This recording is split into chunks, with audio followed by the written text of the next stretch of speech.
Repito algo que dije en el estudio 6 de esta serie. Los primeros 3 capítulos de Apocalipsis tratan del encuentro de Jesús con Juan y el mensaje de Jesús a 7 iglesias de Asia Menor. Pero a partir del 4º capítulo, Juan es llamado en el Espíritu a entrar en una esfera celestial.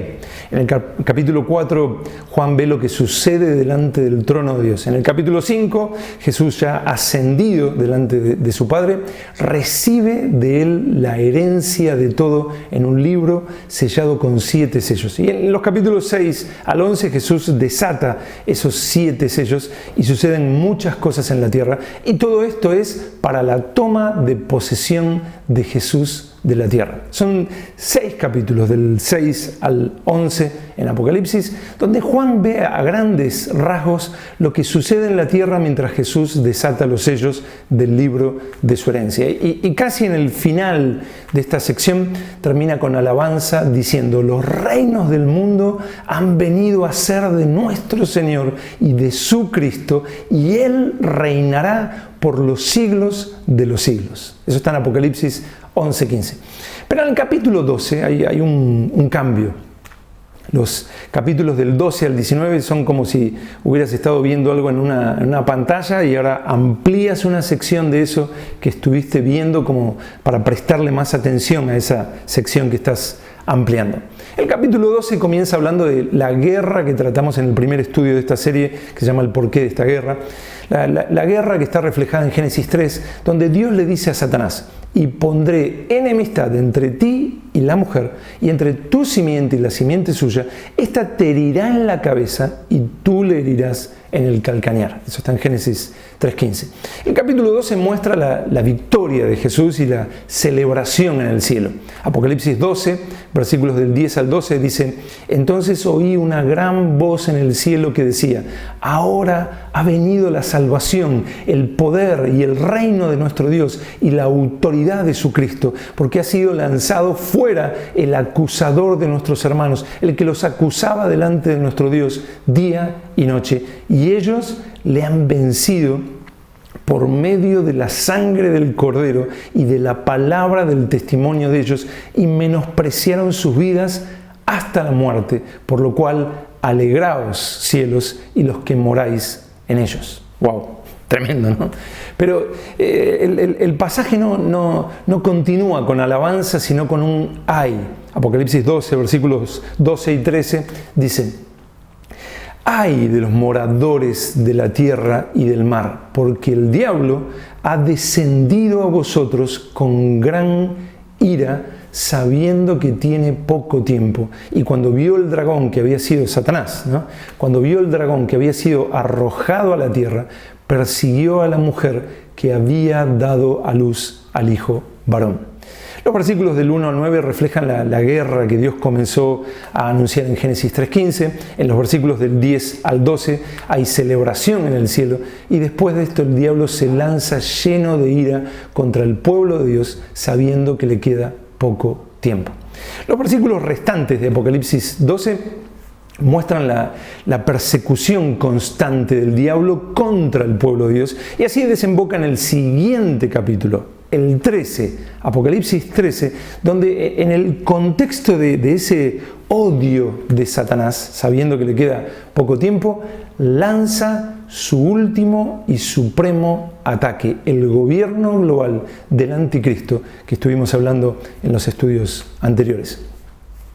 Ya estudiamos a través de Apocalipsis 13 acerca del anticristo, el falso profeta que lo acompaña, el imperio global del anticristo y todo el sistema de hipervigilancia, control total y el sistema comercial que van a acompañar al anticristo. Pero hoy necesitamos destacar que después de que el capítulo 12 nos mostró la victoria de Jesús, la celebración en el cielo y cómo el diablo se lanza lleno de ira contra el pueblo de Dios sabiendo que le queda poco tiempo, enseguida el siguiente capítulo, el 13, nos deja ver al anticristo impulsado por Satanás, según el versículo 2, y nos dice el versículo 7, y se le permitió hacer guerra contra los santos y vencerlos. Satanás, a través del anticristo, lleno de ira contra el pueblo de Dios, que habla el capítulo anterior de Apocalipsis, hace guerra contra los santos. Y dice algo importante, y se le permitió hacer guerra contra los santos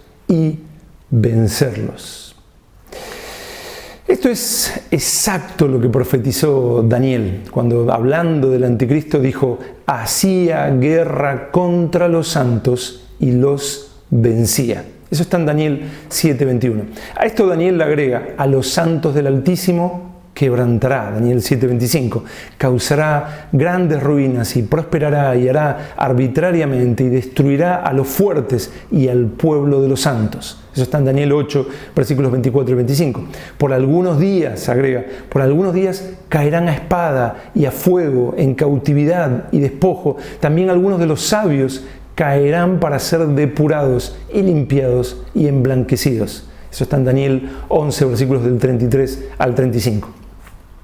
Por lo que podemos asegurar que Satanás, lleno de ira, se volverá contra el pueblo de Dios a través del anticristo.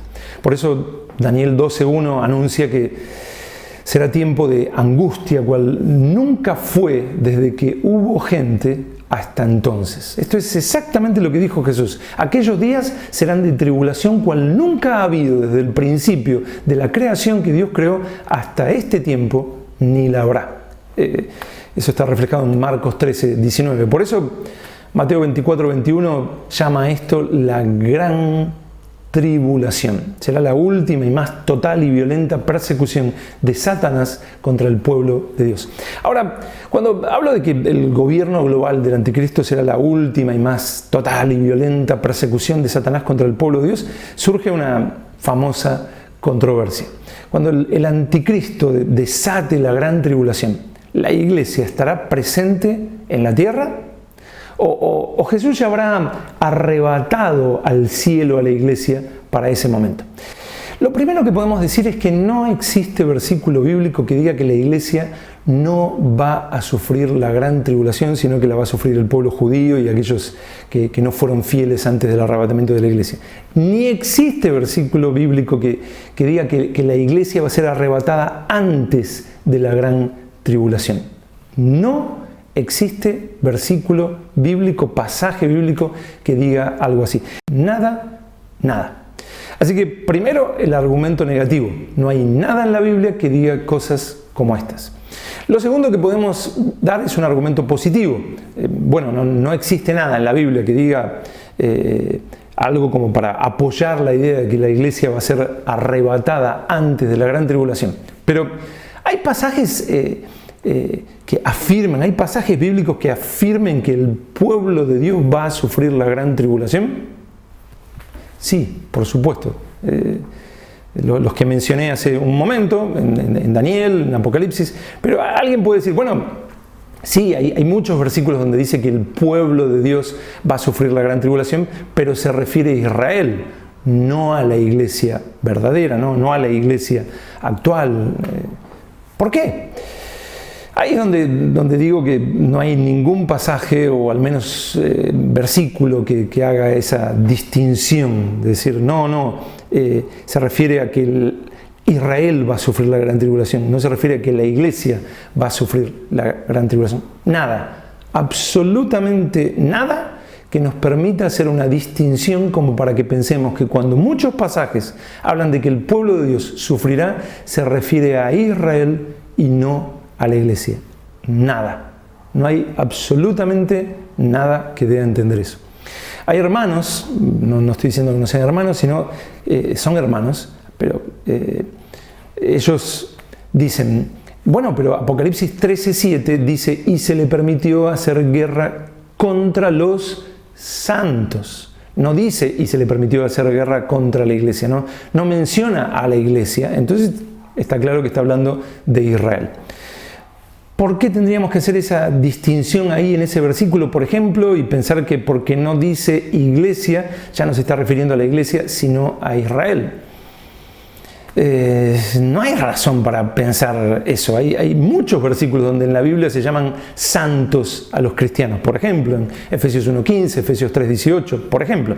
Y Primera de Pedro 2:9 dice que los cristianos somos nación santa, o sea que está hablando de los santos. Está hablando del pueblo de Dios. Y puntualmente Apocalipsis también utiliza la expresión santos varias veces. Por ejemplo, cuando en Apocalipsis 5:8 Juan está en el cielo, ve ángeles con copas llenas de las oraciones de los santos. ¿Qué debería pensar? ¿Que ahí los ángeles toman oraciones solo del pueblo de Israel? No, o sea, todos entendemos que cuando habla de las oraciones de los santos está hablando de la iglesia, de aquellos redimidos en Cristo Jesús. Se refiere a las oraciones de aquellos que oraron a Dios bajo el antiguo pacto y los que oramos a Dios en el nuevo pacto. Son las oraciones de los santos. De la misma manera, Apocalipsis 13:7, hablando de la guerra del anticristo contra los santos, está hablando de esos mismos santos. No hay por qué arbitrariamente o por necesidad de afirmar que la iglesia no pasará la gran tribulación, de decir que con los santos no incluye a los cristianos o a la iglesia.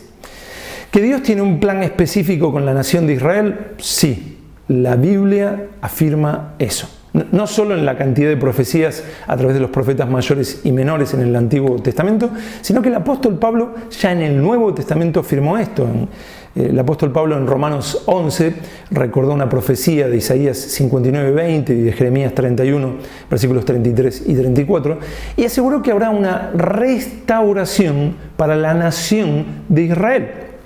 Y eso sucederá literalmente cuando haya entrado la plenitud de los gentiles. Romanos 11:25. Lo que está diciendo es que cuando haya entrado la plenitud de los gentiles, cuando se termine el tiempo de los gentiles, ahí Dios comenzará una restauración con la nación de Israel. La iglesia e Israel pasaron a ser un solo pueblo salvado por la fe en Cristo. Por esto Gálatas 3:28 afirma: ya no hay judío ni griego, no hay esclavo ni libre, no hay varón ni mujer, porque todos vosotros sois uno en Cristo Jesús. Pero Dios ha mantenido sus promesas con la nación de Israel puntualmente y traerá una restauración a partir de que se haya terminado el tiempo de los gentiles.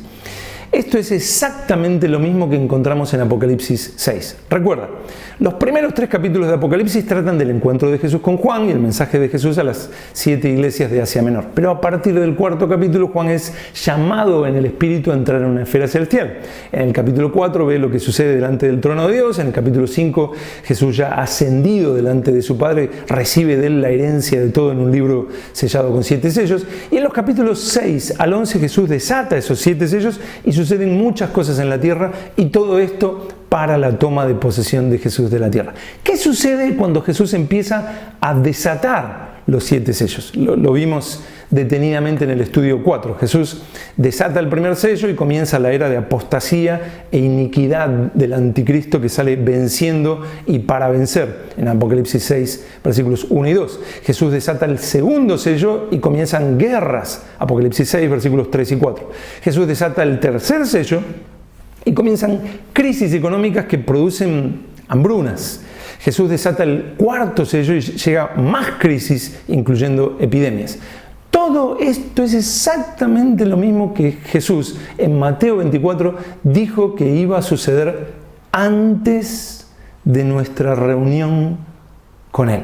Jesús habló de falsos cristos, guerras, rumores de guerras, pestes y hambres y terremotos en diferentes lugares. Eso está en Mateo 24, versículos del 3 al 7. Y agregó, esto será principio de dolores, Mateo 24, 8.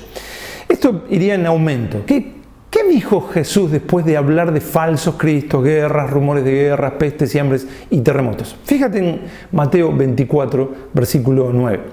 Entonces os entregarán a tribulación y os matarán y seréis aborrecidos de todas las gentes por causa de mi nombre. Muchos tropezarán entonces y se entregarán unos a otros y unos a otros se aborrecerán. Es impresionante eso, ¿no? Muchos van a tropezar en esa época, se van a entregar unos a otros y unos a otros se aborrecerán. O sea, tribulación, persecución. Bueno, recién vimos exactamente el mismo escenario cuando Jesús desata los 4 primeros sellos en Apocalipsis 6. El anticristo, guerras, pestes y hambres. ¿Qué mencionó Jesús después de esto en Mateo 24? Tribulación, persecución. ¿Qué sucede cuando Jesús desata el siguiente sello, el 5º en Apocalipsis 6? Llegan al cielo creyentes que fueron hechos mártires en la tierra. Apocalipsis 6, miren, en Apocalipsis 6, versículos del 9 al 11. Cuando abrió el quinto sello, vi bajo el altar las almas de los que habían sido muertos por causa de la palabra de Dios y por el testimonio que tenían. Y clamaban a gran voz diciendo: ¿hasta cuándo, Señor santo y verdadero, no juzgas y vengas nuestra sangre en los que moran en la tierra? Y se les dieron vestiduras blancas y se les dijo que descansasen todavía un poco de tiempo hasta que se completara el número de sus consiervos y sus hermanos, que también habían de ser muertos como ellos.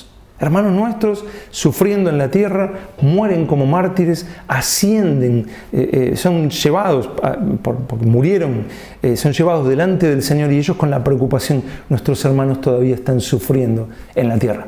Ellos murieron por Jesús a través de la persecución, y al llegar claman por sus hermanos que todavía están sufriendo en la tierra. Vuelvo a decir, Jesús en Mateo 24 habló de falsos cristos, guerras, rumores de guerras, pestes y hambres y terremotos, y después de tribulación, persecución. Jesús en Apocalipsis 6 comienza a desatar los 7 sellos con los que tomará posesión de la tierra, y cuando desata los primeros 4 sellos, llegan a la tierra el anticristo, guerras, pestes y hambres. Lo mismo que en Mateo 24. ¿Qué sigue después de esto en Apocalipsis 6? Tribulación, persecución. En Mateo 24, luego de que Jesús dijera lo que les leía hace un momento, en los versículos 9 y 10, de entonces os entregarán a tribulación y os matarán, etc. El capítulo sigue hablando de la tribulación de esos días y explica: habrá entonces gran tribulación, cual no la ha habido desde el principio del mundo hasta ahora, ni la habrá. Y si aquellos días no fuesen acortados, nadie sería salvo, mas por causa de los escogidos, aquellos días serán acortados. Mateo 24, versículos 21 y 22. Y así hasta el versículo 28.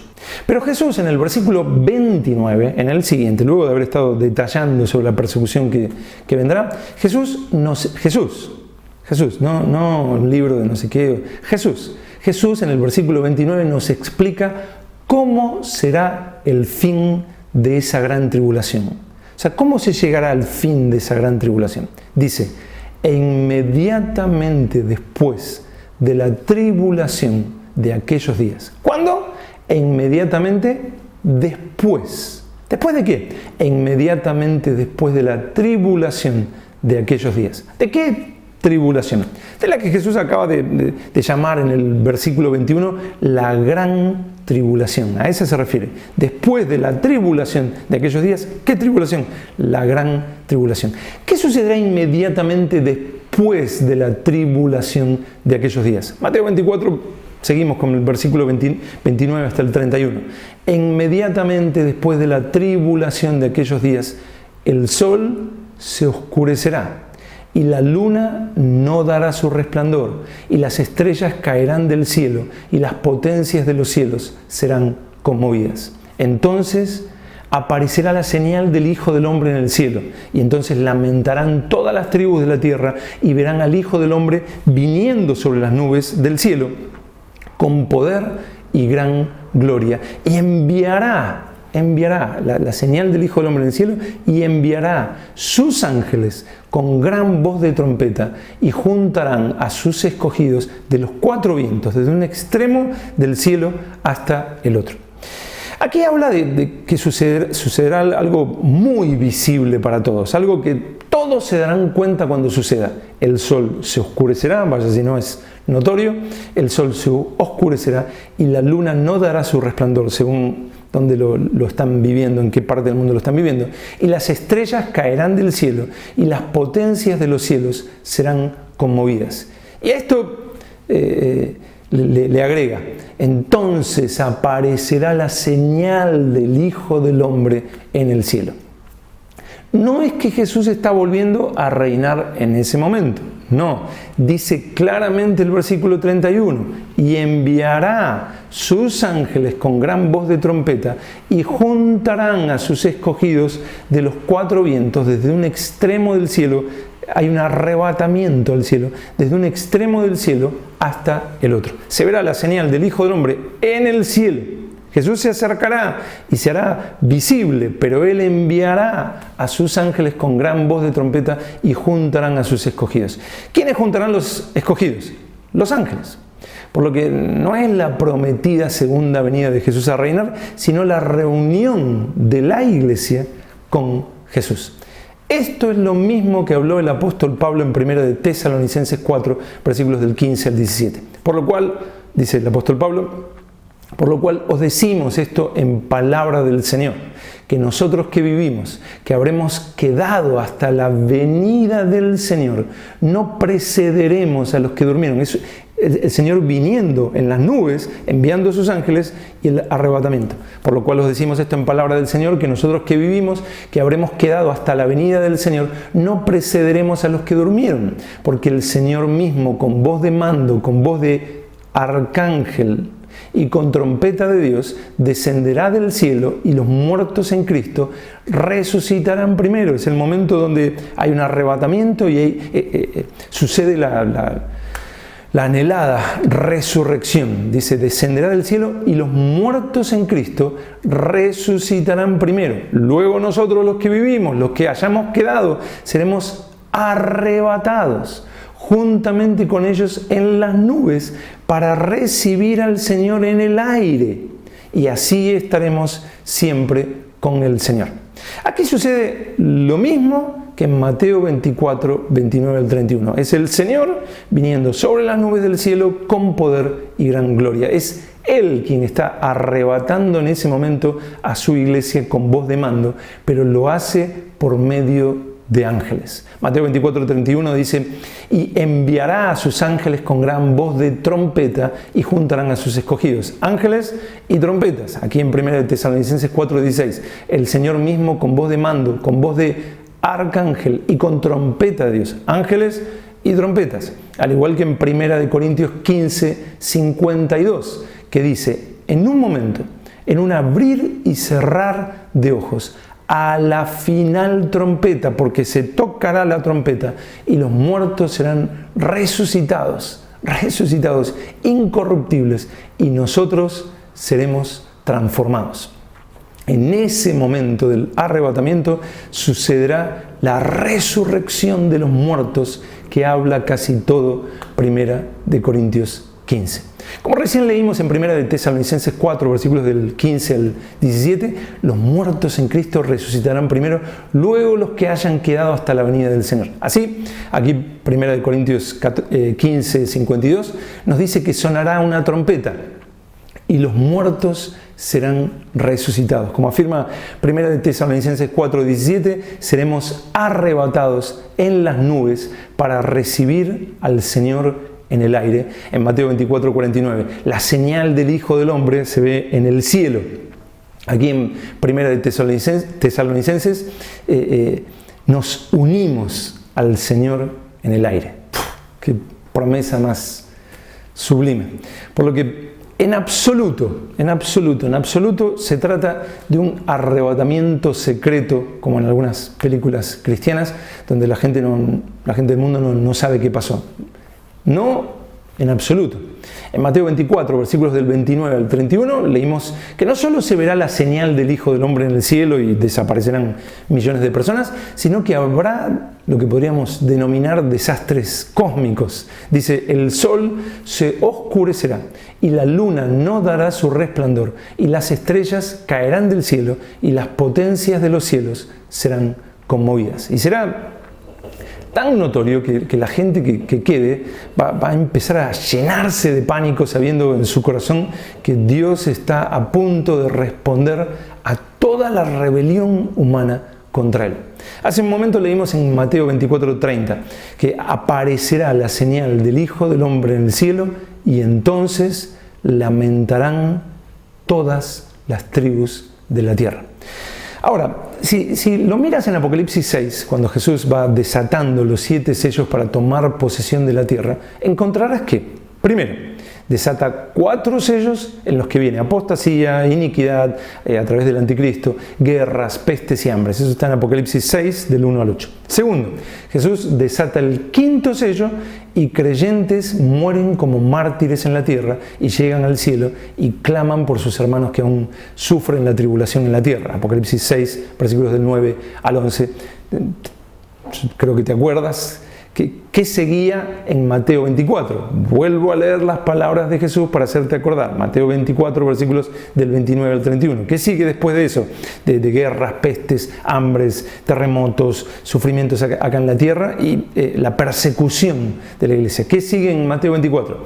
E inmediatamente después de la tribulación de aquellos días después, el sol se oscurecerá y la luna no dará su resplandor y las estrellas caerán del cielo y las potencias de los cielos serán conmovidas. Entonces aparecerá la señal del Hijo del Hombre en el cielo y entonces lamentarán todas las tribus de la tierra y verán al Hijo del Hombre viniendo sobre las nubes del cielo con poder y gran gloria y enviará sus ángeles con gran voz de trompeta y juntarán a sus escogidos de los 4 vientos desde un extremo del cielo hasta el otro.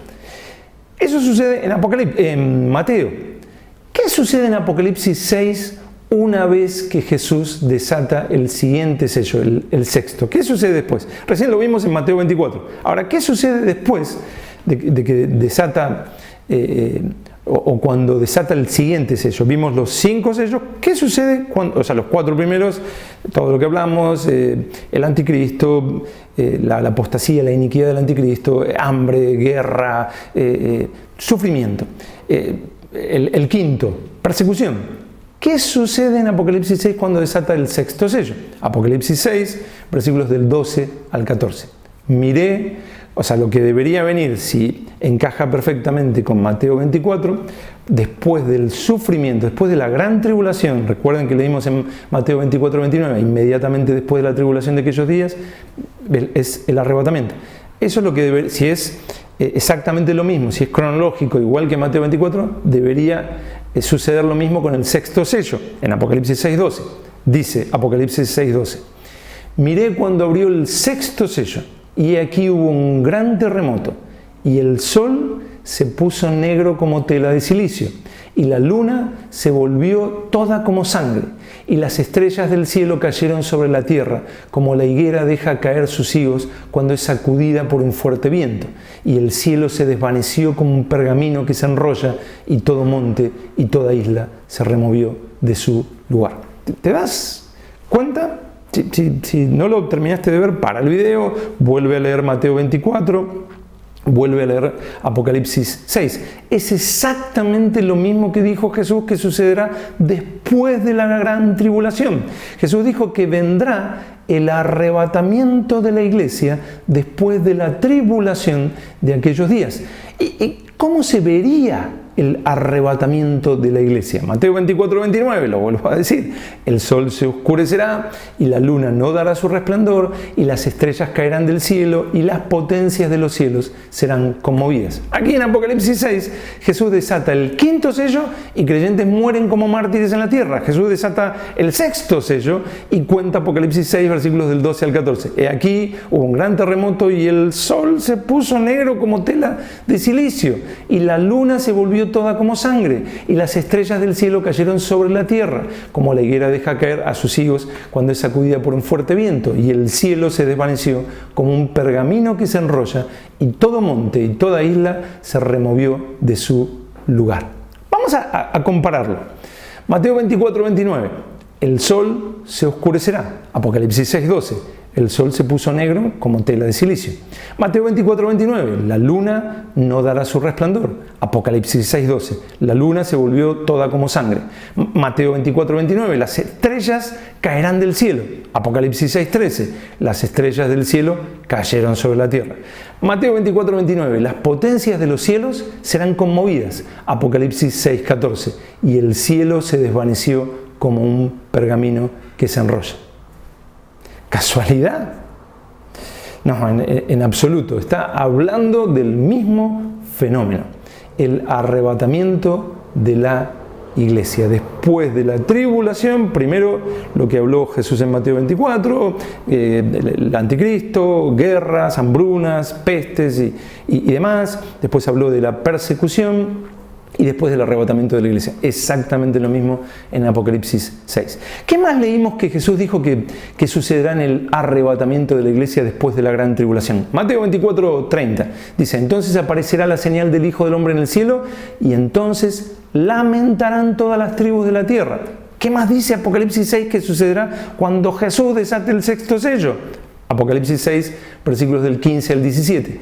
Y los reyes de la tierra, y los grandes, los ricos, los capitanes, los poderosos y todo siervo y todo libre, se escondieron en las cuevas y entre las peñas de los montes, y decían a los montes y a las peñas: caed sobre nosotros y escondednos del rostro de aquel que está sentado sobre el trono y de la ira del Cordero, porque el gran día de su ira ha llegado, y ¿quién podrá sostenerse en pie?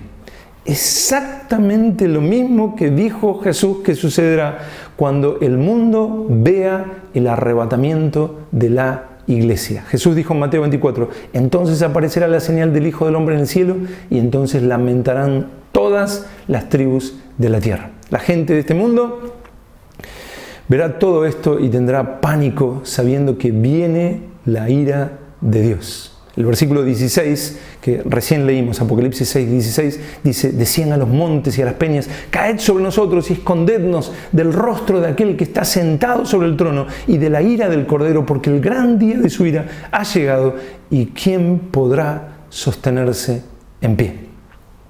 Para ese momento todavía la ira de Dios sobre este mundo no habrá empezado a caer, pero una vez que suceda este momento glorioso del arrebatamiento de la iglesia, en el que seremos transformados en la resurrección de los muertos y nos unamos con Jesús en el aire, ahí sucederá algo antes de que Jesús desate el séptimo sello que suelta la ira de Dios sobre la tierra. La iglesia ahí sí ya está con Jesús en el cielo. Por lo que, como dijo el apóstol Pablo, una vez que se termine el tiempo de los gentiles, comenzará la restauración de la nación de Israel, como vimos en Romanos 11:25. Para esto Dios señala a 144.000 judíos antes de derramar su ira, para protegerlos de su ira. Esto es lo que sigue en Apocalipsis. Después del arrebatamiento de la iglesia pasa al siguiente capítulo, y si lees los primeros 7 versículos de Apocalipsis 7, detalla a 12 tribus de Israel con 12.000 por tribu, que son sellados para guardarlos de la ira de Dios que está por venir. Sería bueno que pares el video y leas esos primeros 7 versículos de Apocalipsis 7. Para ese momento, la iglesia, vuelvo a decir, ya está en el cielo con Jesús. Y el resto del capítulo 7 nos lo deja ver. Desde el versículo 9 del capítulo 7, vemos a los creyentes como una gran multitud, la cual nadie podía contar, dice el versículo 9, de todas naciones y tribus y pueblos y lenguas que estaban delante del trono y en la presencia del Cordero. Y en el versículo 13, uno de los ancianos le pregunta al apóstol Juan: estos que están vestidos de ropas blancas, ¿quiénes son y de dónde han venido? Juan no lo sabe, y ese anciano le responde: estos son los que han salido de la gran tribulación. En Apocalipsis 6, cuando desata el quinto sello, vemos que hermanos nuestros están muriendo y llegando delante del Señor, y otros todavía están sufriendo. En el sexto sello vimos que son arrebatados, y ahora vemos que estos que muestra Apocalipsis 7 son los que han salido de la gran tribulación, y dice: y han lavado sus ropas y las han emblanquecido en la sangre del Cordero. Por lo tanto, esta gran multitud fue arrebatada desde la gran tribulación del anticristo contra la iglesia. La ira, no de Dios, sino la ira de Satanás contra la iglesia. De ahí fue arrebatada esa gran multitud de creyentes. Dios dio por terminada la gran tribulación del anticristo contra la iglesia, arrebatando a la iglesia a los cielos con él. ¿Qué sigue después de eso? Como ya vimos en Apocalipsis 7, del 1 al 7, Dios selló a 144.000 judíos para protegerlos de su ira, porque con ellos, una vez que termine de caer su ira, va a restaurar a la nación de Israel. Y después, sí, Jesús desata el séptimo y último sello. Mira el capítulo siguiente de Apocalipsis, Apocalipsis 8, versículos del 1 al 5. Dice: cuando abrió el séptimo sello, se hizo silencio en el cielo como por media hora, y vi a los 7 ángeles que estaban en pie ante Dios, y se les dieron 7 trompetas. Otro ángel vino entonces y se paró ante el altar con un incensario de oro, y se le dio mucho incienso para añadirlo a las oraciones de todos los santos sobre el altar de oro que estaba delante del trono. Y de la mano del ángel subió a la presencia de Dios el humo del incienso con las oraciones de los santos. Y el ángel tomó el incensario y lo llenó del fuego del altar y lo arrojó a la tierra, y hubo truenos y voces y relámpagos y un terremoto. A partir de ahí, los ángeles empiezan a tocar esas 7 trompetas de la ira de Dios contra este mundo en rebelión. Esto abarca Apocalipsis 8 al 11. Y luego de esto, una vez que la ira de Dios trajo el fin de la rebelión, Apocalipsis 11, versículos 17 y 18, termina diciendo: te damos gracias, Señor Dios Todopoderoso, después de que cayó la ira de Dios sobre la rebelión en la tierra. Dice: te damos gracias, Señor Dios Todopoderoso, el que eres y que eras y que has de venir, porque has tomado tu gran poder y has reinado. Y se airaron las naciones, y tu ira ha venido, y el tiempo de juzgar a los muertos y de dar el galardón a tus siervos, los profetas, a los santos y a los que temen tu nombre. Como ven ahí, recompensa a los santos, a todo el pueblo de Dios, a todo el pueblo de Dios, a los que fueron salvados en Cristo Jesús. Entonces, cuando habla de que el Apocalipsis se agarra a los santos, es lo mismo. Dice: y se airaron las naciones, y tu ira ha venido, y el tiempo de juzgar a los muertos y de dar el galardón a tus siervos los profetas, a los santos y a los que temen tu nombre, a los pequeños y a los grandes, y de destruir a los que destruyen la tierra. Vamos a continuar hablando de la iglesia y la gran tribulación en el siguiente estudio, pero terminemos este estudio con una pequeña reflexión. Seguramente por varias razones, personas que se definen como cristianas parecen molestarse mucho cuando hablas de los últimos tiempos, del anticristo, de la gran tribulación, etc. Es uno de los temas que más problema trae, si no el más generador de problemas. Una de las objeciones es que la iglesia no necesita hablar de estas cosas. Más bien debe hablar del Evangelio, de Jesús, de salvación. Es muy normal que te digan: no te preocupes por todo eso. Si el Señor quiere que suceda, va a suceder. Tú no te preocupes ni estés hablando a otros de todo esto. Este es un mensaje de Satanás. Sencillamente. ¿Cómo lo sé? ¿Por qué lo afirmo así? Porque decir eso es como decirle a Jesús que se equivocó al hablar de estas cosas. Jesús mismo, mientras estuvo aquí vivo, habló mucho sobre estas cosas. ¿Se equivocó Jesús al hablar de estas cosas? Y luego Jesús ascendió vivo a los cielos, pero al tiempo volvió al apóstol Juan y le siguió hablando detalladamente sobre estas cosas. ¿Quién se atreve a decir que la doctrina bíblica de los últimos tiempos es irrelevante para la iglesia? ¿Quién se atreve a decir una cosa así? Estarías menospreciando la palabra de Dios. Solo Satanás puede decir que un libro como Apocalipsis es irrelevante para la iglesia. El apóstol Juan dice exactamente lo contrario sobre ese libro. Él escribió sobre Apocalipsis: bienaventurado el que lee y los que oyen las palabras de esta profecía. Se está refiriendo a lo que llamamos Apocalipsis. Bienaventurado el que lee y los que oyen las palabras de esta profecía y guardan las cosas en ellas escritas. Eso está en Apocalipsis 1:3.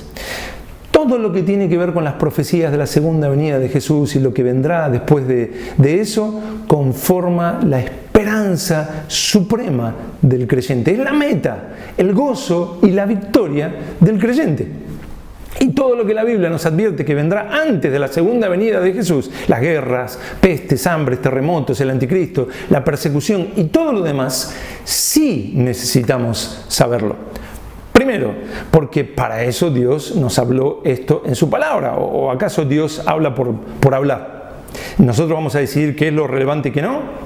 Es la palabra de Dios. Segundo, para que nos preparemos para tiempos difíciles y para que al entender qué es lo que sucede, nos mantengamos firmes. Para eso nos habla sobre los últimos tiempos. Un ejemplo, Jesús antes de morir le dijo a sus discípulos que ellos iban a sufrir. Eso está en Juan 15 y 16. Les explicó que les hablaba de este sufrimiento para que estuvieran preparados y así se mantuvieran firmes. Les dijo, estas cosas os he hablado para que no tengáis tropiezo.